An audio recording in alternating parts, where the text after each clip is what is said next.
Let's wait down another meeting to lead us in the Bible studies.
Thank God that He has led us from last week till today with His protective arms.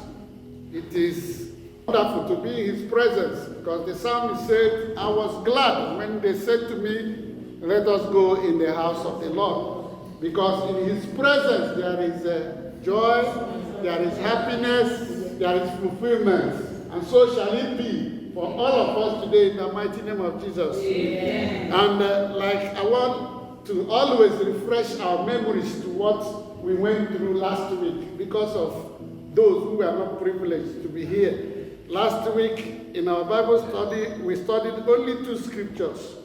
And these 2 scriptures completely gave us an insight into the theme of this our 2020 poem. Praise the Lord. You can call it poem now, because we've been mentioning it, walking with for God, you know. And what is poem? Poem is that thing we repeat from time to time until it gets into us. Like my children here will always say in the church, they are poem. Twinkle, twinkle, little star. How I wonder what you are. That's it. Yeah? So this is it. This is what we are repeating so that we know what we are doing. Praise the Lord. We read 2 Corinthians 5:17 said, therefore, if anyone is in Christ, the new creation has come. The old has gone. The new is now here. And then we say, take note of that word. He said, therefore. And this therefore means the conclusion of the matter. In the conclusion of the matter, we are coming from somewhere. After the repenting, after the restructuring, like the Nigerians use the word restructuring, you know, a human being can also go restructuring. Amen. Can also go rebirth. And so after all this, after the believing, after the trusting, we are now like tear waterproof. Mama, why you not clear? New chassis. Praise the Lord. Hallelujah. And so we are now new chassis in the Lord. Amen. Amen. We are now new chassis. We are now like pure water. And so all the yamayama, we have swept it away. And the new of us is now in the Lord. Praise the Lord. Hallelujah. And the new that is us is now in the Lord. And now we are marching towards a new birth. And how will it be meaningful to us? How will it be meaningful in our lives? It's only by walking with God. And it's only by walking for God. Amen? Amen? And so this is where we are coming from. And this helped us to bring out the full meaning of what we say. Walking with God. Can somebody remember what you said? What did we say walking with God means? Praise the Lord. Walking with God. You said that if you are walking with God, then you obey His commandment and listen to the Spirit of the Lord. That is Walking with God. Was it all? Not all. I cannot do anything without Jesus Christ. I cannot do anything without Him. And then what we are talking about is walking. Walking, and then we describe it as we are learning now, step by step, after this new season in our lives. We are now, it's a gradual process. And then we give examples. You cannot give up everything at the same time. But we are now learning step by step how life can be lived under the direction of God Almighty. And how to be determined, not giving up again.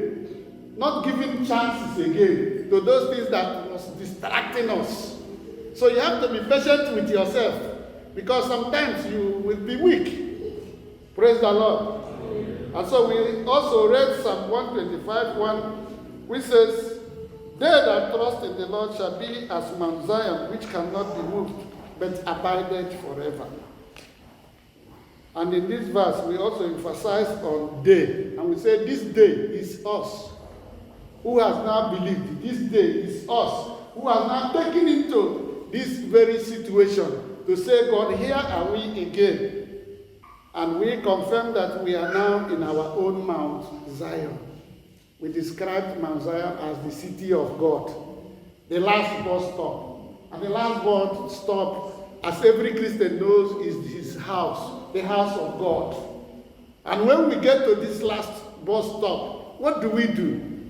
Do we allow worry again to disturb us? Do we allow anything again to separate us from His love? When we get to this last bus stop, we want to explore to know how this last bus stop will be the end point of everything we'll be going through. Praise the Lord.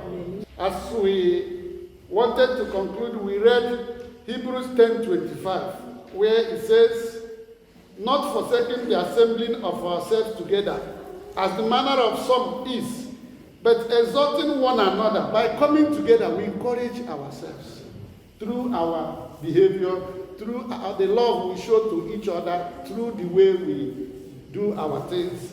Because He said, so much more, as we see the day approaching, because what is going on in the world now, we don't know where the world is heading to. We don't know where this world is heading to. And so we do our best to come together and to hold on to God, and then let Him work for us, and let Him continue to protect us as He has been protecting us. Praise the Lord. This is a concise summary of what we studied last week in our Bible study. Praise the Lord. And today, our Bible study topic will also take us further into the topic we have in our hands. And I titled it, "Developing a Right Attitude Towards Our Work with and for God in the Church." Developing a right attitude. And then we will also study only 2 verses today. As usual, I want us to see Psalm 102. Praise the Lord. Yeah. Serve the Lord with gladness, and before His presence with singing. Praise the Lord. Serve the Lord with gladness and come before his presence with singing. You know, we take care of these little things. There are little things we ignore in our belief. Like when people say sin, we think it's only smoking or committing or doing any other thing. There are little things with them. Because I read in the Bible, we said every idle word men will utter, they will give account on the last day of judgment. What is idle word? When you even say, get out, idiot, it's idle word. When you see somebody and say, you criminal, you have never seen the person stealing, it's an idle word. But we ignore those things and hold on to the big ones we think we commit every day. And so now this is why I'm bringing out these things that will help us. Now we want to worship the Lord. And he's telling us this morning, what? Serve the Lord with gladness. Come before his presence with singing. The second one we will consider is 1 John 4:8. And then we share ideas about these two things and see how it will help us now in this worship which we are trying to do. How it will help us to walk with God and to work for God. Because these are the little things we ignore. 1 John 4:8. Yeah. He says, he who does not love does not know God, for God is love. Amen. He who does not love does not know God. So if you have said, I've repented, I've believed, I've trusted, and now I'm a new creation, and you still carry some nyama of hatred and everything among us and outside, then you cannot say you know God. And we said, remember from the beginning, unless two agree together, they cannot work together. And so if I cannot love, and he said God is love, how can I then walk with him? Is it possible? Praise the Lord. Am I communicating? Yes. And so what do you think? What does this verse mean to you? The first one, serve the Lord with gladness, come before his presence with singing. What does it mean to you? Number one, sir. Amen. By obeying the teaching of the word, one, Yeah. and love your neighbor as yourself. I'm loving your neighbor as yourself. Thank What you. you know That's, that somebody cannot do, if somebody do it to you, we pay, don't do it to somebody. amen. And so when that your conscience is clear, that you don't harbor any of these things, you will rejoice in the Lord's presence. Amen? If you come here, if you're singing with joy. You approach his throne of grace knowing that your house of prayer is clean. Because here is the house of prayer. Because there's one popular newspaper in my country, Guardian. He said, conscience is an open wound, which only truth can heal. Praise the Lord. If you carry a false conscience into the house of the Lord, you can sing, but you're singing in the mouth, but the singing does not get into your heart. Amen. Yes? What does this mean to you? This is our own idea. What's your own idea? Come on, because we have limited time. The house of God is a place of rejoicing. You're coming with happiness and joy. Amen. Praise the Lord. This simply means I have pain all over me. Some are pinching me here, some are pinching me here, these are burdens. The worries of our everyday life. The situations we carry. Just like the Bible said, if any man says he has no sin, you deceive yourself. If you say you don't have any problem, you are in trouble yourself. You are in trouble with yourself. I have my own body. I have what is disturbing me. Coming into his presence, like the Bible, with gladness means those nyama, as you're crossing this door, please throw them away. Anything that will block this relationship with the person you say you want to work with. Anything that will, now when you're sitting down here and you say, like I said, blessed assurance, Jesus is mine. And you don't have that blessed assurance in your heart. You're still thinking of the bill you're to pay. You're still thinking of the school fees, the letters will come. How many have you paid? You will still pay more. More letters will come. More costs will still come. But those things, you block it away. And then come into his presence, hold and reply, and say, God, here I am with happiness. Praise the Lord. And so this is what we are trying about. Those things that are making you cry, those things that keep you sleepless at night, those things that bother you, don't bring it into this your Zion. If you bring it into this your Zion, it becomes half Zion for you. Amen? It cannot be full Zion. When you come here, Mama, go ahead. But he said we should put all our cares, all our worries, all our problems. No? Yeah. Because there's a song that says, "Give me the take your burdens to the Lord and leave it there." Who cannot bring our problem here? What will you take? Yeah, I said you carry. Okay, Mama, maybe help her. Help her. If you have a problem, you have a challenge. You said you believe in Christ. You are giving your life to Christ. That you believe it. That is the main important thing, that when you are serving Christ, after belief, every of your work, drop it, forget it for him, he will take over. And you trust him. Drop it for the Lord. And leave everything that the Lord will take control. You submit yourself. That is the solution. Yeah.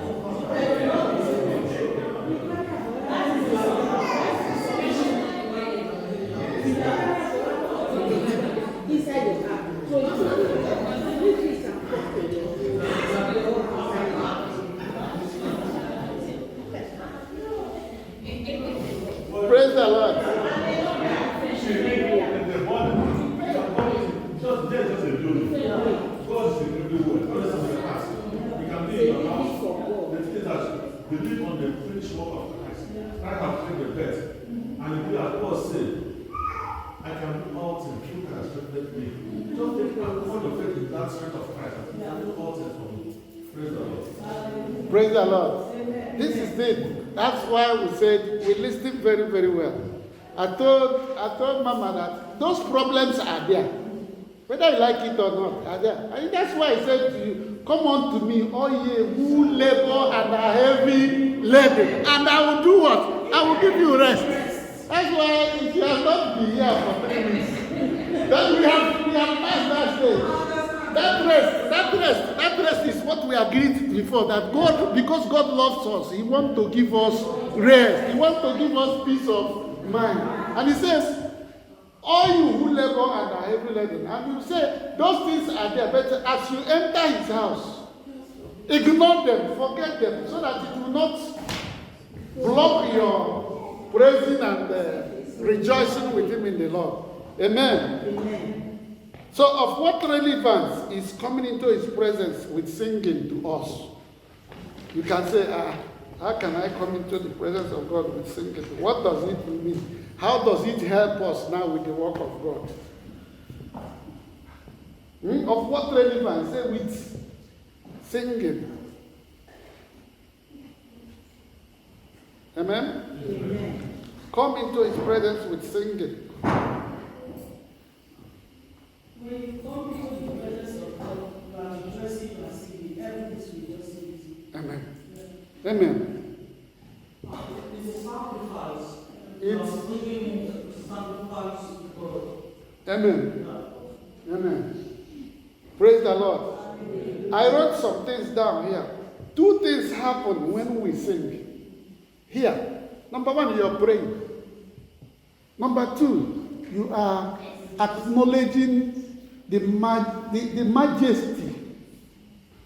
I mean, it brings down the Holy Spirit, the third person in the Trinity. It's only through singing. When you soak yourself in praise with your heart, healing takes place. You forget whatever that is disturbing you. I say, praise is indeed a potent and restorative tool. It restores your vigor. It makes you come back to where you are. That's why popular singers say atmosphere of praise. And in an atmosphere of praise, what happens? Joy comes in. It prepares you now for these words you are hearing, the sermon you will listen to. When you soak yourself in praise and singing, then you cue into what you get meaning into your worship.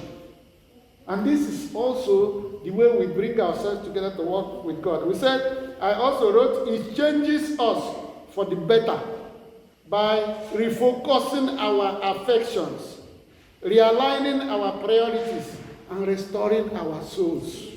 Praise the Lord.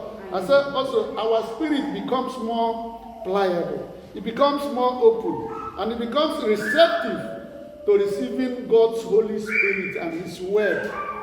Praise the Lord. Like this is, if you read Luke 11, 1 to 13, write it down, read it through.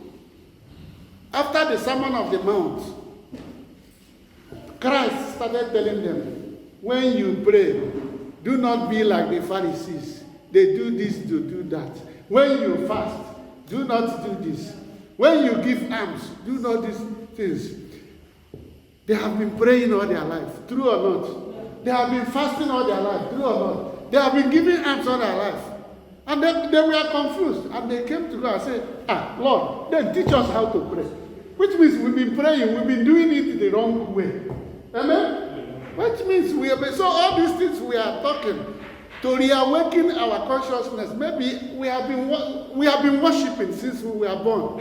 We have been coming to church. Then why are we now emphasizing the work with God and God? Maybe we've been doing it, but we've been doing it the wrong way. And then when we heard it, He told them, when you pray, do like this. Our Father, which art in heaven. It means, first of all, acknowledge Him. And know that He does not live here with you. He lives in heaven. Before you talk to Him, you reverence Him and call Him Igwe, Ogasa, Oga Jesus, our Lord, Shekinah glory, this and that and that. And then He comes down. Amen? Praise the Lord. Because if you look at the social media, that is what happens now. When you praise people, those who have money, you see them put hand in their pocket. Do what? They appreciate you. The same thing happens with us and God. You must reference Him, and so He taught them then. Praise the Lord. So how should we view walking with God with gladness as Christians? How should we view now, from what I have said, walking with God with gladness as Christians? How would we view it? Amen? Amen. Okay, for time's sake. God as Christian brings you more closer to God and brings you more closer to God with gladness.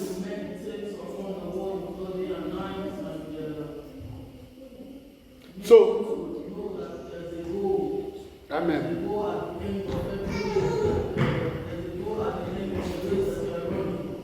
Amen. Praise the Lord. Hallelujah. And, that is one of the fruit of the Spirit. Fruit of the Spirit.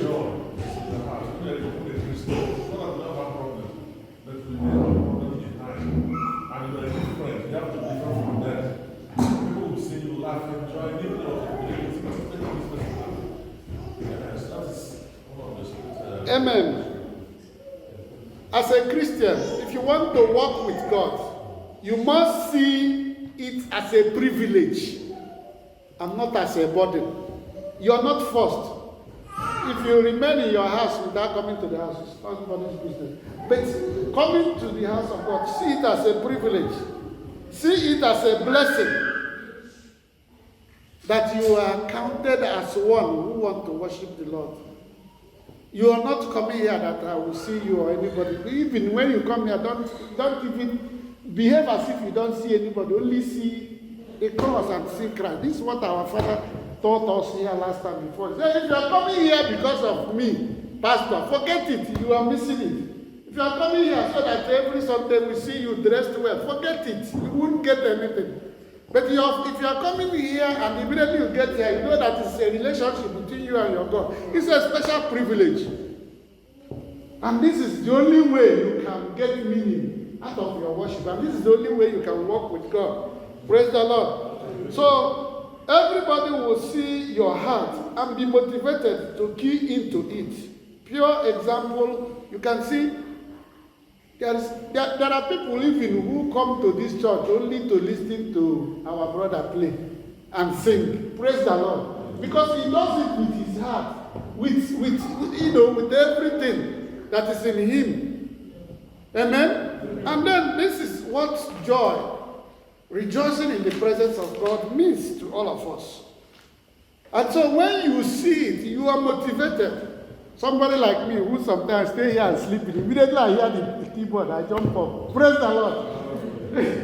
You know? So all this blah blah we are talking is just added something. What have you not heard before? What have you not heard about this Bible, these scriptures? But maybe before, the way I understand it will not be the way you understand it. So if I stand here and explain it the way I understand it, maybe I help you also. And then when you stand up also and talk from a different perspective, I will also see also some things to learn. This is how we edify ourselves. Praise the Lord. And so the second scripture is self-explanatory. He said, what is love? According to John, he said, he who does not love. Praise the Lord. When we talk about love, people just know about the romantic side of love. But he said, God is love. That's the end, the beginning and the end. And then if we say, you must, he said the most important rule. First in the Bible said, thou shalt love the Lord with all your heart, with all your, and he said, added to this, you must love your neighbor as yourself. This is simple. So if we are coming here and we don't love ourselves, it is wrong. I wrote here, the book of John is all about love. And love stands for more than just romantic attraction or strong feelings towards those close to you. It also stands for the truth. When you tell the truth, you are showing love. It stands for respect. It stands for obedience. And so every Christian must hold on to it if you want to walk with and for God. And I asked again, can you have love without God? And I wrote, all people are capable of love, whether they embrace religion or not. It's not only Christians that show love. Those who don't come to church also show love. He who doesn't know God can truly love, for God is love. The greatest love is shown through self-sacrifice. That thing that will not cost you anything. That thing you give unconditionally, not I want to help Mama because I know tomorrow she will also help me. Or when anything I do for Mama, then I would like everybody to know about it. It's nonsense. Unconditional love is what we are talking about. And this is what we show to our Christ. So we have to start with ourselves. And we have to start now like a community. So sometimes our pastor cannot do everything. Let us also look inwards. If anything is happening around us, if we hear anything, let us give information. Yeah, please. It helps us. It helps us. And after church service, those of us who have cars, please, starting from me today, wait and see if there's anybody you can give lift. It doesn't have to be one person alone. You know, this all shall doing this. It's not good. So let us start. That is, if we want to walk with God in this, let us start with ourselves. That's what I'm praying. And this is what I'm begging you people this morning. So that this worship we are coming here to, so that we're not wasting our time. Or when people talk about us outside, they say, do they even love themselves? Amen? Amen. So this is our Bible study this morning. As we have listened, may the good Lord talk to us himself. And may we be refined, edified, so that our walk with him, our walk for him will be meaningful. This is my prayer in Jesus' name. Amen. Thank you very much.